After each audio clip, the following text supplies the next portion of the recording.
جیسے ہر ایک چیز کو حاصل کرنے کا ایک راستہ ہوتا ہے، ویسے ہی علم کو حاصل کرنے کا بھی ایک راستہ ہوتا ہے، اور جو انسان اس راستے کا انتخاب نہیں کرتا یا تو وہ سرے سے علم حاصل کرتا ہی نہیں ہے، وہ کسی اور چیز کو حاصل کر لیتا ہے، یا پھر وہ علم حاصل کرتا ہے لیکن بہت تھکاوٹ کے بعد بہت تھوڑا علم حاصل کر پاتا ہے۔ ایک طالب علم اگر وہ راستے کا انتخاب غلط کر لیتا ہے تو اس کا نتیجہ یہ ہوتا ہے کہ وہ علم حاصل کرتا ہی نہیں ہے، راستے سے چھوڑ دیتا ہے، یا پھر علم حاصل کرتا تو ہے لیکن بہت تھکاوٹ کے بعد بہت تھوڑا علم حاصل کر پاتا ہے۔ علم کا طریقہ ہے کیا؟ یہ نہیں ہے جو بھی کتاب آتی ہے وہ پڑھنا شروع کر دینی ہے، کوئی بھی محاضرہ، کوئی بھی درس یا لیکچر آتا ہے، کوئی بھی کورس آپ کو ملتا ہے، اب اس میں پڑھنا شروع کر دیتے ہیں، ایسا نہیں ہے، بلکہ علم حاصل کرنے کا جو راستہ ہے، طریقہ ہے، وہ دو چیزوں پر مبنی ہے۔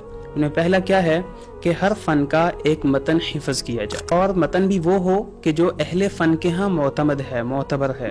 ہمارے ہاں بر صغیر میں اگر کوئی عقیدہ پڑھنا چاہتا ہے تو اس کے لیے عقیدہ واسطیہ ہے یا عقیدہ تحاویہ ہے، ان کا متن معتمد ہے، اور اگر کوئی احکامات پڑھنا چاہتا ہے تو اس کے لیے عمدۃ الاحکام ہے، بلوغ المرام ہے۔ تو ایسے ہی جو انسان پہلے معتمد متن حفظ کرے گا، پڑھے گا، تو وہ علم کے راستے پر ہے۔ دوسری چیز کیا ہے کہ اس متن کو کسی ایسے استاد سے پڑھنا ہے کہ جو اس کی شرح کر دے، خود سے نہیں پڑھ لینا، گھر میں بیٹھ کر نہیں پڑھنا، سیلف سٹڈی نہیں کرنی، بلکہ اس کو کسی استاد سے پڑھنا ہے۔ ہم نے صرف معتمد متن ہی کیوں پڑھنا ہے؟ ہم ہر کتاب کو کیوں نہیں پڑھ سکتے؟ اس کا نقصان کیا ہے؟ علماء اس لیے منع کرتے ہیں کہ جو انسان ہر کتاب کو پڑھنا شروع کر دے گا یا ترتیب کو ملحوظ خاطر نہیں رکھے گا کہ پہلا تو اس کتاب کو پڑھانے کے لیے اس کو علماء نہیں ملیں گے۔ کیوں؟ کیونکہ اکثر علماء وہ کتب پڑھاتے ہیں کہ جو معاشرے میں رائج ہوتی ہیں، معروف ہوتی ہیں، تو وہ کتابیں پڑھاتے ہیں۔ اور دوسرا یہ کہ اگر وہ کہیں پر پھنس جاتا ہے، اس کو کوئی چیز سمجھ نہیں آ رہی، جو کتاب وہ شروع کرنا چاہ رہا ہے اس کو شروحات نہیں ملیں گی، تعلیقات نہیں ملیں گی،